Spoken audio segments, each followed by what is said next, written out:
여러분 반갑습니다.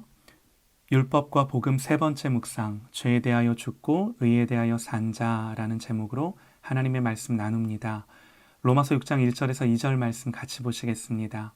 그런즉 우리가 무슨 말을 하리요? 은혜를 더하게 하려고 죄에 거하겠느냐? 그럴 수 없느니라. 죄에 대하여 죽은 우리가 어찌 그 가운데 더 살리요? 아멘. 성경이 말하는 구원은 나의 의나 공로로 이룬 것이 전혀 없습니다. 그리스도께서 율법의 모든 요구를 이루셔서 주님의 성취가 나의 성취가 되게 해주셨어요. 여러분, 율법의 요구가 무엇입니까?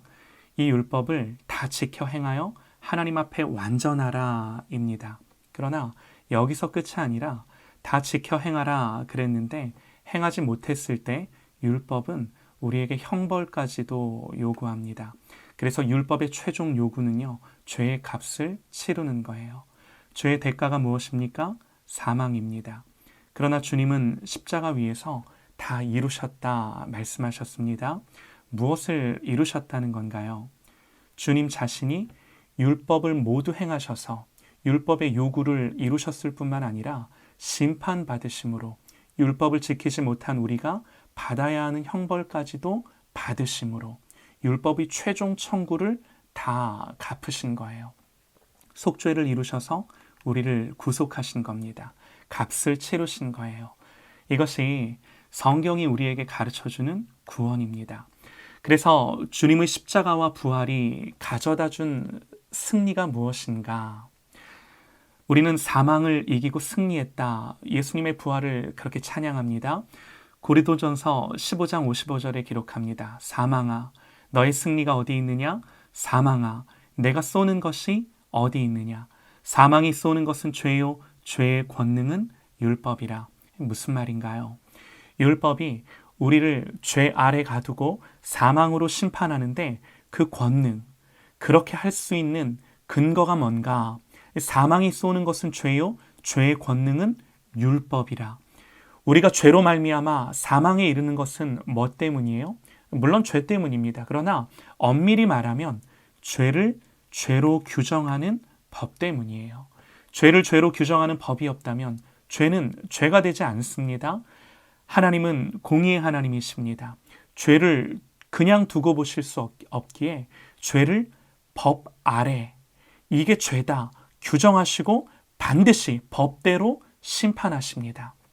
그러므로 여러분, 율법은요, 하나님의 성품에 부합되고 일치하는 선한 법입니다. 성경이 율법에 대해 뭐라고 말하나요? 갈라디아서에서요, 그러면 율법이 하나님의 약속들과 반대되는 것이냐? 결코 그럴 수 없느니라. 만일 능히 살게 하는 율법을 주셨더라면 의가 반드시 율법으로 말미암았으리라. 그러나 성경이 모든 것을 죄 아래 가두었으니, 율법은 우리의 모든 것을 죄 아래 가두었습니다. 그래서 죄로 우리가 심판받아야 하지만 성경은 그리스도가 율법 아래 심판받으셨다 선언합니다. 그리스도께서 우리를 위하여 저주를 받은 바 되사 율법의 저주에서 우리를 속량하셨으니 기록된 바 나무에 달린 자마다 저주 아래 있는 자라 하였음이라. 그리스도가 죄인이 되시고 저주받으셔서 나무에 달리시고 우리를 율법의 저주에서 속량하셨습니다. 그러므로 이제는 내가 죄값을 치르지 않아도 되는 거예요. 주님이 지불하셨기 때문에 내가 치를 것이 남아있지 않다라는 겁니다. 이것이 율법의 저주, 율법의 청구에서 속량하셨다는 거예요. 여러분, 속량은요, 몸값을 받고 노예 신분을 풀어주어 자유민이 되게 하는 것을 말합니다. 주님이 우리를 그렇게 해주셨어요. 복음입니다. 여러분, 그래서 예수 그리스도가 복음입니다. 그리스도께서 우리를 자유롭게 하려고 자유를 주셨으니 그러므로 굳건하게 서서 다시는 종의 멍에를 매지 말라. 이것이 주님이 이루어 주신 복음의 성취입니다. 여러분, 그러면 우리는요, 이제 이런 질문이 생겨야 합니다. 율법이 지키라고 주신 법이 아니라면, 정말 그렇다면 내 마음대로 살아도 된단 말인가?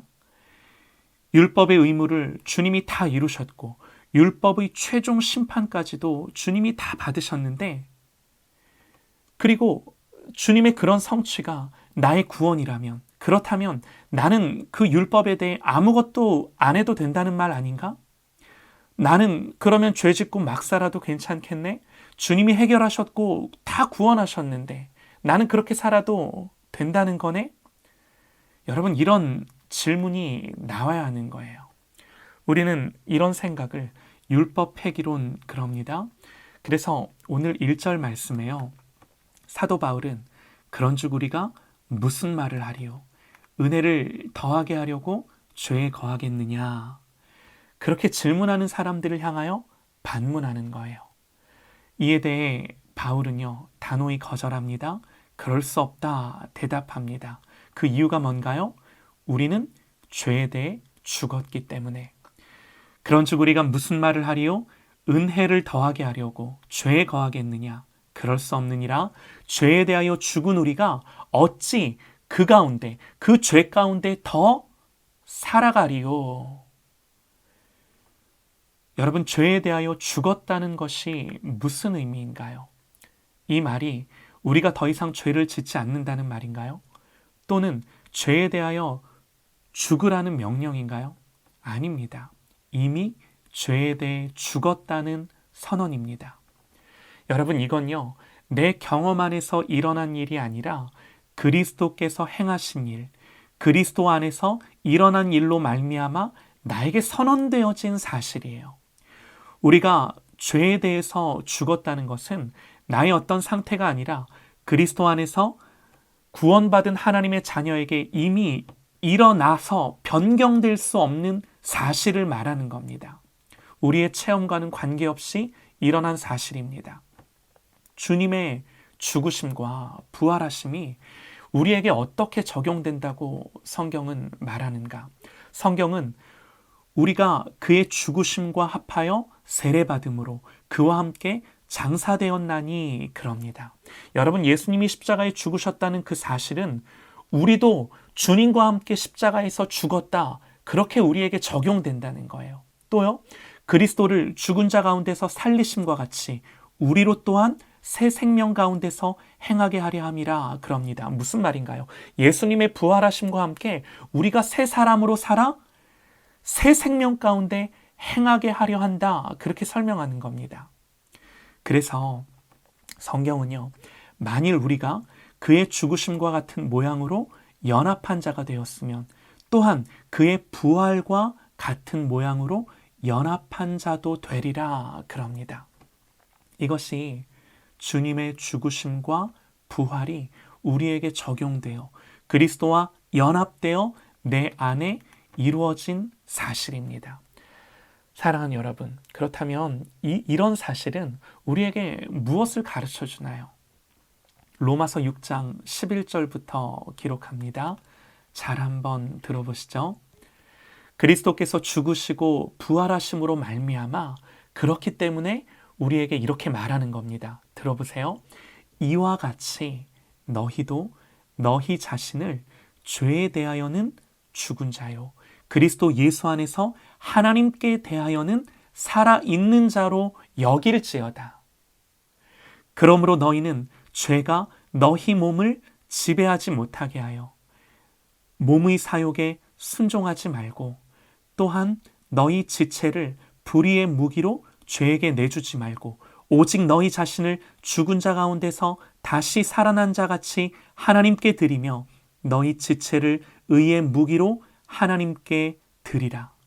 죄가 너희를 주장하지 못하리니 이는 너희가 법 아래에 있지 아니하고 은혜 아래에 있음이라. 그런즉 어찌하리요? 우리가 법 아래에 있지 아니하고 은혜 아래에 있으니 죄를 지으리요? 그럴 수 없느니라. 법 아래에 있으면 법은 강제할 뿐입니다. 법은 억지로 일시적으로 그렇게 우리를 굴복해 합니다. 법은요, 단지 우리의 행위를 제약합니다. 법은요, 우리로 그런 척하게 합니다. 그런데 우리는 그런 법 아래에 있는 것이 아니라 은혜 아래에 있다는 거예요. 은혜는요, 마음을 바꾸고 행동의 동기를 바꿉니다. 법은 우리의 몸이 억지로 반응하게 하지만, 마지못해 그렇게 굴복하게 하지만, 은혜는 우리의 마음을 감동하고 마음으로부터 돌이키게 합니다. 마음으로부터 그렇게 하고자 하는 의지를 불러일으킵니다. 그리스도의 성취로 말미암아 우리는 이렇게 은혜 아래 있는데 어찌 죄 가운데 거하겠느냐 하는 거예요. 그래서 로마서 6장 17절에 이렇게 선언합니다. 하나님께 감사하리로다.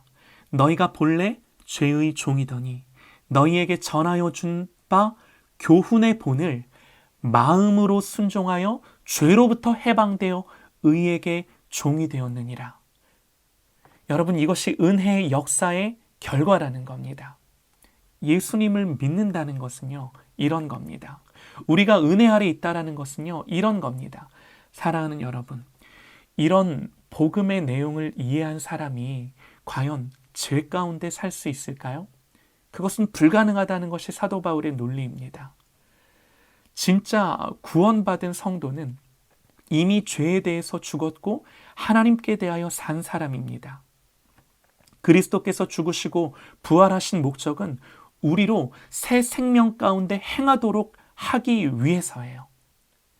물론요, 구원받은 하나님의 자녀도 넘어질 수 있고요, 죄를 지을 수는 있지만 죄를 짓는 것이 그의 주요한 삶의 경향이 될 수 없고 죄 짓는 것이 계속될 수는 없는 거예요. 같은 죄를 반복하며 지으며 그냥 그렇게 하나님의 자녀가 살 수는 없는 거예요. 왜 그런가요? 은혜 아래 있기 때문에. 넘어져도 다시 은혜 가운데 돌이키고 넘어져도 일어나고 일어나, 이것이 마음으로부터 은혜 아래 있기에 계속해서 우리의 삶 가운데 일어나는 것입니다. 그래서 은혜를 더하게 하려고 죄에 거하겠다? 여러분, 이런 말은요, 생각할 수도 없는 말인 거죠. 우리는 구원받았으니까 율법은 필요 없다라고 말하면, 여러분, 이건요, 아직 구원받지 못했고 거듭나지 못했음을 스스로 증명하는 것밖에는 되지 않습니다. 은혜 아래 있는 사람은요, 자유라는 이름 아래 막 살 수 없습니다. 그것은 불가능합니다. 그는 과거에는 그의 몸을 부정과 불법에 내어주었으나 이제는 의의 종으로 내어주어 거룩함에 이르는 자입니다.